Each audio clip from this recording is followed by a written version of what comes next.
The Gypsy Doctor by Bram Stoker, narrated by Kusi. "I really think," said the doctor, "that at any rate, one of us should go and try whether or not the thing is an imposture." "Good," said Considine. "After dinner we will take our cigars and stroll over to the camp." Accordingly, when the dinner was over and the Narrator finished, Joshua Considine and his friend, Dr. Burley, went over to the east side of the moor where the gypsy encampments lay. As they were leaving, Mary Considine, who had walked as far as the end of the garden where it opened into the laneway, called after her husband. "Mind, Joshua, you are to give them a fair chance, but don't give them any clue to a fortune, and don't you get flirting with any of the gypsy maidens, and take care to keep Gerald out of harm." For answer, Considine held up his hand as if taking a stage oath, and whistled the air of the old song, The Gypsy Countess. Gerald joined in the strain, and then, breaking into merry laughter, the two men passed along the laneway to the common, turning now and then to wave their hands to Mary, who leaned over the gate in the twilight, looking after them.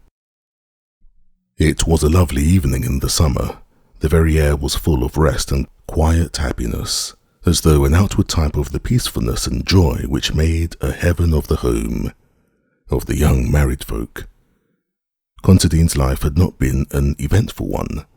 The only disturbing element which he had known was in his wooing of Mary Winston and the long-continued objection of her ambitious parents who expected a brilliant match for their only daughter. When Mr. and Mrs. Winston had discovered the attachment of the young barrister, they had tried to keep the young people apart by sending their daughter away for a long round of visits, having made her promise not to correspond with her lover during her absence. Love, however, had stood the test. Neither absence nor neglect seemed to cool the passion of the young man, and jealousy seemed a thing unknown to his sanguine nature. So, after a period of waiting, the parents had given in, and the young folk were married. They had been living in the cottage for a few months, and were just beginning to feel at home. Gerald Burley, Joshua's old college chum, and himself a sometime victim of Mary's beauty, had arrived a week before to stay with them for as long a time as he could tear himself away from his work in London. When her husband had quite disappeared, Mary went into the house and, sitting down at the piano, gave an hour to Mendelssohn. It was but a short walk across the common, and before the cigars required renewing, the two men had reached the gypsy camp. The place was as picturesque as gypsy camps, when in villages and when business is good, usually are. There were some few persons round the fire, investing their money in prophecy, and a large number of others, poorer or more parsimonious, who stayed just outside the bounds but near enough to see all that went on. As the two gentlemen approached, the villagers who knew Joshua made way a little, and a pretty keen-eyed gypsy girl tripped up and asked to tell their fortunes. Joshua held out his hand, but the girl, without seeming to see it, stared at his face in a very odd manner. Gerald nudged him. "You must cross her hand with silver," he said. "It is one of the most important parts of the mystery." Joshua took from his pocket a half-crown and held it out to her, but without looking at it, she answered, "You have to cross the gypsy's hand with gold." Gerald laughed. "You are at a premium as a subject," he said. Joshua was the kind of man, the universal kind, who can tolerate being stared at by a pretty girl, so, with some deliberation, he answered, "All right, here you are, my pretty girl, but you must give me a real good fortune for it." And he handed her a half-sovereign, which she took, saying, "It is not for me to give good fortune or bad, but only to read what the stars have said." She took his right hand and turned its palm upward. But the instant her eyes met it, she dropped it as though it had been red hot, and with a startled look, glided swiftly away. Lifting the curtain of the large tent which occupied the centre of the camp, she disappeared within. "Sold again," said the cynical Gerald. Joshua stood a little amazed and not altogether satisfied. They both watched the large tent. In a few moments there emerged from the opening not the young girl, but a stately-looking woman of middle age and commanding presence. The instant she appeared, the whole camp seemed to stand still. The clamour of tongues, the laughter and noise of the work were, for a second or two, arrested, and every man or woman who sat or crouched or lay stood up and faced the imperial-looking gypsy. "The Queen, of course," murmured Gerald. "We are in luck tonight." The gypsy queen threw a searching glance around the camp, and then, without hesitating an instant, came straight over and stood before Joshua. "Hold out your hand," she said in a commanding tone. Again Joshua spoke, sotto voce. "I have not been spoken to in that way since I was at school. Your hand must be crossed with gold." 100% at this game," whispered Gerald, as Joshua laid another half-sovereign on his upturned palm. The gypsy looked at the hand with knitted brows, then suddenly looking up into his face said, "Have you a strong will? Have you a true heart that can be brave for one you love?" "I hope so, but I am afraid I have not vanity enough to say yes." "Then I will answer for you, for I read resolution in your face, resolution desperate and determined if need be. You have a wife you love?" "Yes," emphatically. "Then leave her at once. Never see her face again. Go from her now, while love is fresh and your heart is free from wicked intent. Go quick, go far, and never see her face again." Joshua drew away his hand quickly and said, "Thank you," stiffly but sarcastically, as he began to move away. "I say," said Gerald, "you're not going to like that, old man. No use in being indignant with the stars of their prophet. And, moreover, your sovereign. What of it? At least, hear the matter out." "Silence, ribald," commanded the queen. "You know not what you do. Let him go, and go ignorant, if he will not be warned." Joshua immediately turned back. "At all events, we will see this thing out," he said. "Now, madame, you have given me advice, but I paid for a fortune." "Be warned," said the gypsy. "The stars have been silent for long. Let the mystery still wrap them round." "My dear madame, I do not get within touch of a mystery every day, and I prefer for my money knowledge rather than ignorance. I can get the latter commodity for nothing when I want any of it." Gerald echoed the sentiment. "As for me, I have a large and unsaleable stock on hand." The gypsy queen eyed the two men sternly, and then said, "As you wish. You have chosen for yourself, and have met warning with scorn, and appeal with levity. On your own heads be the doom." "Amen," said Gerald. With an imperious gesture, the queen took Joshua's hand again, and began to tell his fortune. "I see here the flowing of blood. It will flow before long. It is running in my sight. It flows through the broken circle of a severed ring." "Go on," said Joshua, smiling. Gerald was silent. "Must I speak plainer?" "Certainly, we commonplace mortals want something definite. The stars are a long way off, and their words get somewhat dulled in the message." The gypsy shuddered, and then spoke impressively. "This is the hand of a murderer, the murderer of his wife." She dropped the hand and turned away. Joshua laughed. "Do you know," said he, "I think if I were you, I should prophesy some jurisprudence into my system. For instance, you say this hand is the hand of a murderer. Well, whatever it may be in the future, or potentially, it is at present not one. You ought to give your prophecy in such terms as the hand which will be a murderer's, or rather, the hand of one who will be the murderer of his wife. The stars are really not good on technical questions." The gypsy made no reply of any kind, but with drooping head and despondent mien, walked slowly to her tent, and, lifting the curtain, disappeared. Without speaking, the two men turned homewards and walked across the moor. Presently, after some little hesitation, Gerald spoke. "Of course, old man, this is all a joke, a ghastly one, but still a joke. But it would not be well to keep it to ourselves." "How do you mean?" "Well, not tell your wife. It might alarm her." "Alarm her? My dear Gerald, what are you thinking of? Why, she would not be alarmed or afraid of me if all the gypsies that ever didn't come from Bohemia agreed that I was to murder her, or even to have a hard thought of her, while so long as she was saying Jack Robinson." Gerald remonstrated.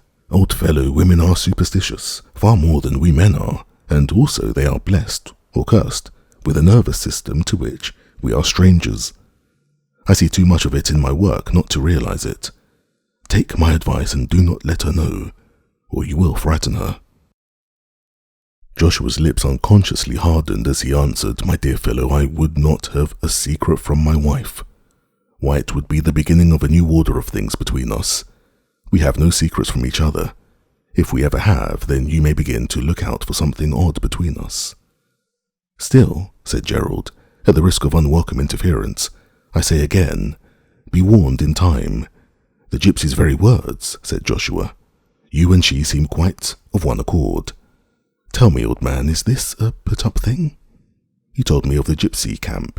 Did you arrange it all with Her Majesty?" This was said with an air of bantering earnestness. Gerald assured him that he only heard of the camp that morning.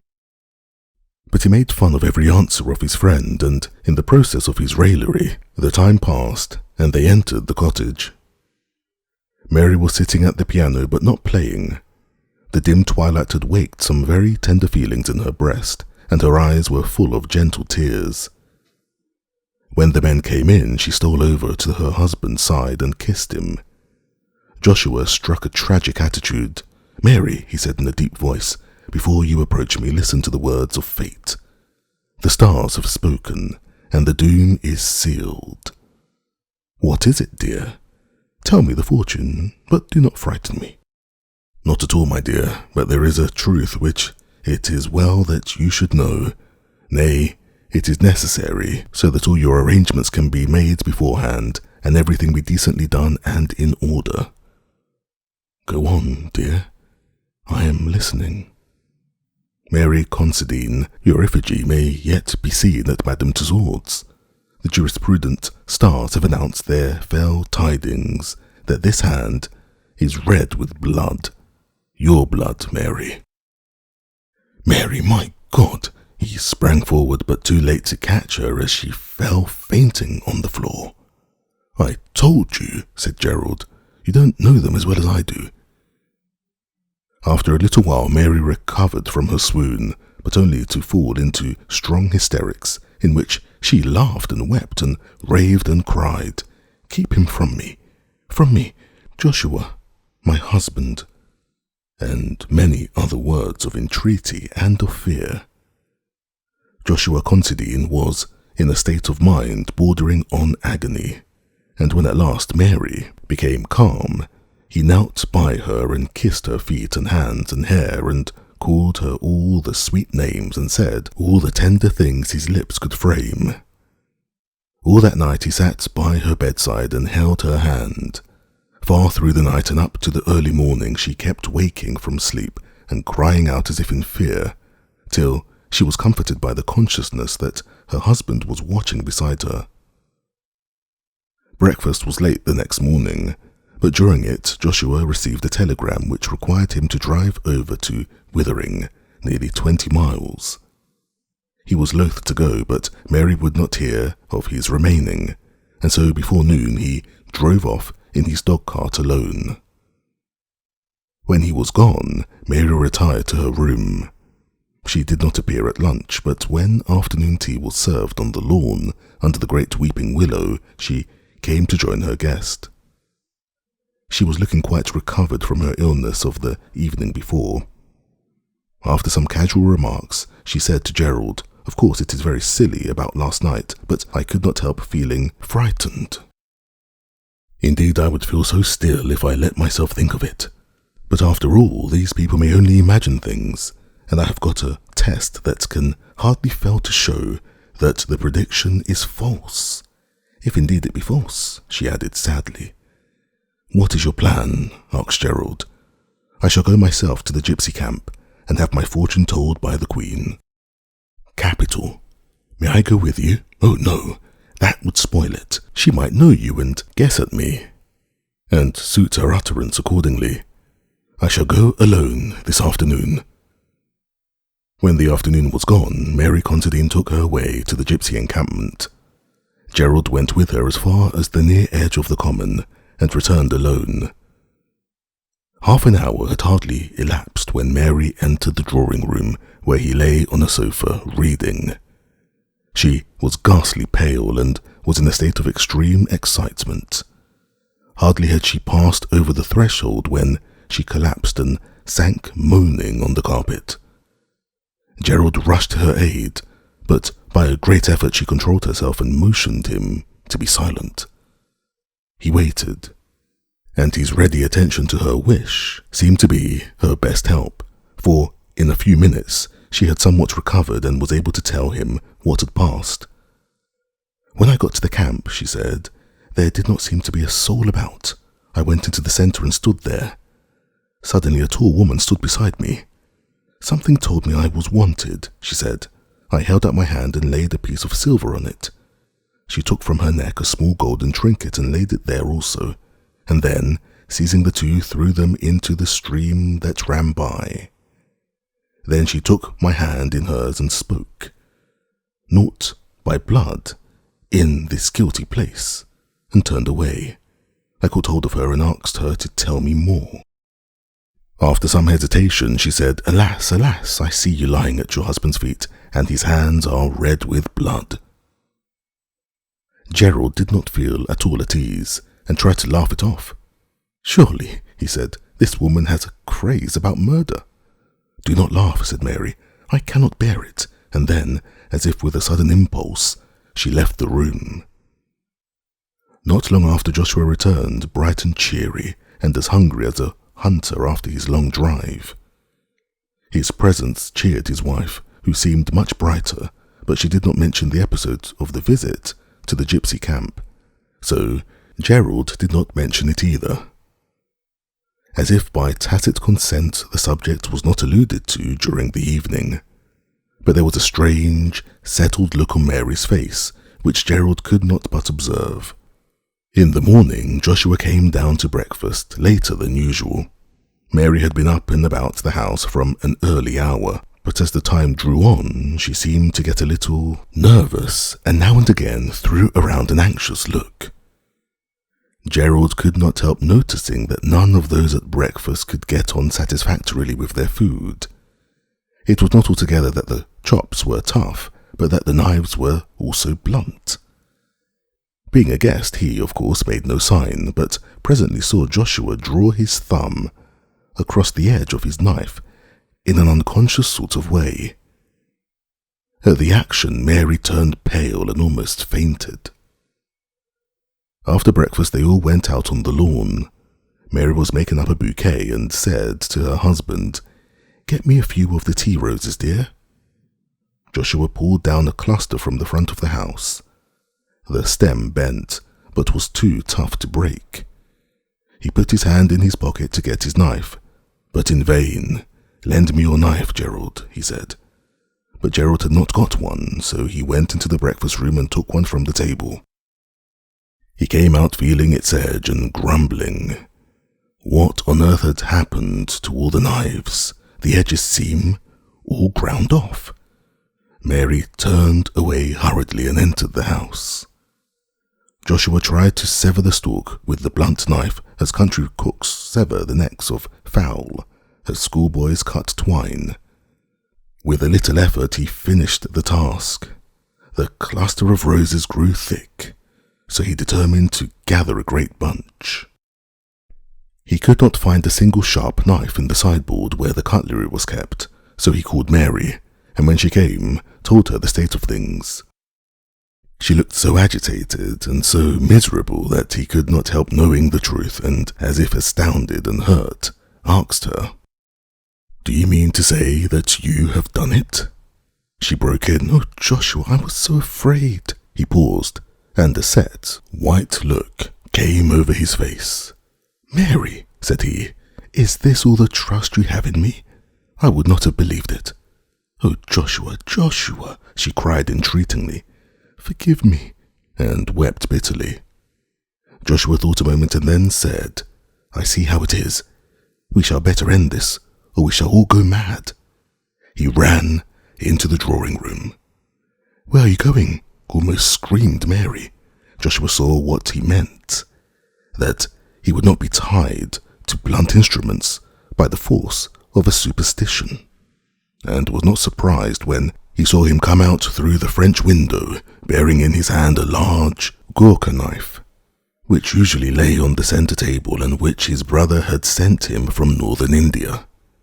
It was one of those great hunting knives which worked such havoc at close quarters with the enemies of the loyal Gurkhas during the mutiny, of great weight but so evenly balanced in the hand as to seem light, and with an edge like a razor.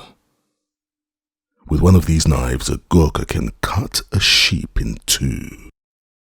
When Mary saw him come out of the room with the weapon in his hand, she screamed in an agony of fright, and the hysterics of last night were promptly renewed. Joshua ran toward her, and seeing her falling, threw down the knife and tried to catch her. However, he was just a second too late, and the two men cried out in horror simultaneously as they saw her fall upon the naked blade. When Gerald rushed over, he found that in falling, her left hand had struck the blade, which lay partly upward on the grass. Some of the small veins were cut through, and the blood gushed freely from the wound. As he was tying it up, he pointed out to Joshua that the wedding ring was severed by the steel. They carried her fainting to the house. When after a while she came out, with her arm in a sling, she was peaceful in her mind and happy. She said to her husband, the gypsy was wonderfully near the truth. Too near for the real thing ever to occur now, dear. Joshua bent over and kissed the wounded hand.